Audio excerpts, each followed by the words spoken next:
Good evening. Gurkha soldiers from the southeast are calling on the government to act now before a hunger strike in Westminster costs lives. Some veterans gathered outside Downing Street have now been without food for 11 long days. Well, they're calling for equal pensions for those who retired before 1997 and are not eligible for the full UK Armed Forces scheme. Members of the Gurkha community in Folkestone have been telling Kit Bradshaw that Britain must honour its commitment to those who've served her in the past. Damn right. I got NATO. I served in the Bosnia conflict. A life of duty for his adoptive country. Dan Gurkhas was born in Nepal but served for 18 years in the British Army. The fourth generation of his family to join the Brigade of Gurkhas, but like many others, he doesn't receive a full UK Armed Forces pension. We did the same. We worked shoulder to shoulder. We wearing the same uniform. We carried the same equipment. But we are not getting the same pay and pension. I have a question. Why? Those currently serving, like the 1st Battalion, the Royal Gurkha Rifles, stationed here in Folkestone, have Next exactly to the Napier same pay Barracks. and pension entitlements as their British counterparts, a change that came into force in 2007. The disparity has led 3 Gurkha veterans to stage a hunger strike. The men are now on their 11th day without food. Their supporters were on the streets of Westminster again this afternoon, calling for pensions equality.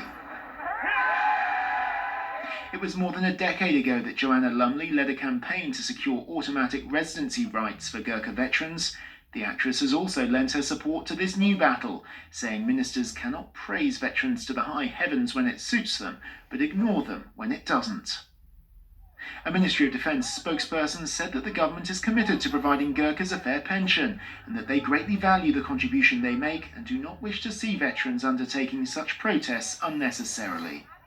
In many military communities, the proud legacy of Gurkha soldiers is woven into the fabric of the place, from shop signs to statues. The Gurkhas are British soldiers, integral part of British Army. Their voice should be heard. For Mr. Gurkhas, the hope is that his service will be matched by what he sees as his fair share in retirement. Kit Bradshaw, ITV News. He's such a lovely guy. Well, Mike Pearce is with the protesters in London outside Downing Street and has just sent us this.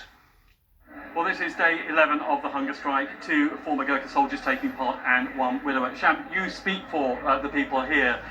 How's it going? I would say they are very, very weak now, in a fragile state, It's the 11th day, as you've mentioned. And if two governments don't sit down soon, I think the worst will happen.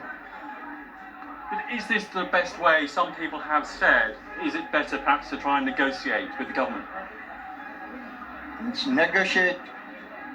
No, we had all along asked the both governments to sit down for a dialogue on the basis of the technical report which we had submitted to both governments. And that was done in 2018 March. And you're saying you haven't got any further? No.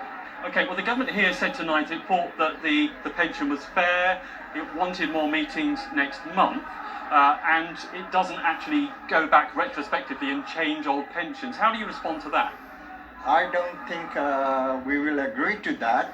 You see, all along they had put our pension and salaries in Indian pay code.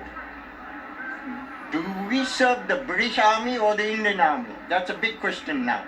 We are part of the British Army. We are not part of the Indian Army. And yet our salaries and our pensions are equated to their pay code.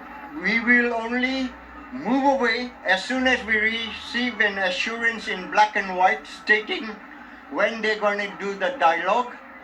Okay, well, that's great. Thank you very much indeed for joining us. And the government reiterating tonight it believes that the Gurkha pension is fair, and it says it is prepared to hold meetings next month.